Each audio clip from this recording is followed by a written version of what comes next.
എറണാകുളത്ത് വീണ്ടും ഓൺലൈൻ തട്ടിപ്പ്. പറവൂർ സ്വദേശിയിൽ നിന്ന് 15 ലക്ഷം രൂപ തട്ടിയെടുത്തു.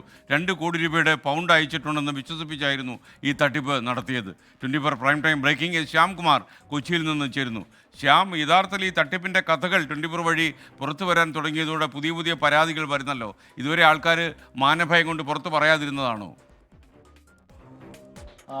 SKN ഒരു പരിധിവരെ തട്ടിപ്പിനിരയാകുന്ന ആളുകൾ ഇനി ആർക്കും ഇത്തരം ഒരു തട്ടിപ്പ് ഉണ്ടാകരുത് എന്ന് കരുതി അത് തുറന്നു പറയാൻ തയ്യാറാകുന്നു എന്നുള്ള ശ്രദ്ധേയമാണ്. പക്ഷേ അപ്പോഴും ഇത്രയും ബോധവൽക്കരണമൊക്കെ നടക്കുമ്പോഴും തട്ടിപ്പിന് ഇരയാകുന്നു എന്നുള്ളത് മറ്റൊരു സങ്കടകരമായ വസ്തുത കൂടിയാണ്. ഇന്ന് തട്ടിപ്പിന് ഇരയായത് പറവൂർ സ്വദേശിയായ 79 വയസ്സുകാരനാണ്. 2 കോടി പൗണ്ട് അയച്ചിട്ടുണ്ട് എന്ന് പറഞ്ഞാണ് ഇദ്ദേഹത്തെ പറ്റിച്ചത്. അതിനുവേണ്ടി അതിൻ്റെ സർവീസ് ചാർജായിട്ടാണ് 15 ലക്ഷം രൂപ നവംബർ മാസം മുതൽ ഡിസംബർ വരെ വാങ്ങി അദ്ദേഹത്തിൻ്റെ നിന്ന് പലതവണയായി എടുത്തത്. ഇത് തട്ടിപ്പാണെന്ന് തിരിച്ചറിഞ്ഞ് ഇന്ന് സൈബർ പോലീസിനെ സമീപിക്കുകയായിരുന്നു.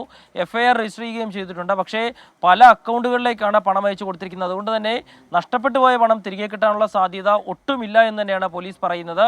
അതും ഇന്ത്യക്ക് പുറത്തേക്കാണ് ഈ പണം അയച്ചിരിക്കുന്നത് എന്നുള്ളതും പോലീസ് പറയുന്നുണ്ട്. ഏതായാലും FIR രജിസ്റ്റർ ചെയ്തിട്ടുണ്ട്. വീണ്ടും പറയുന്നു, 50 വയസ്സിന് മുകളിലുള്ള ആളുകളെ, 70 വയസ്സിന് താഴെയുള്ള ആളുകളെയൊക്കെയാണ് ഇവർ തട്ടിപ്പിന് കൂടുതൽ ലക്ഷ്യം വെക്കുന്നത്. അത്തരക്കാർ തന്നെയാണ് ഈ വലയിൽ കൂടുതലായി ഇപ്പോൾ വീഴുന്നതും. SKN. Okay, thank you. ശ്യാംകുമാറാണ് വിവരങ്ങൾ നൽകിയത്.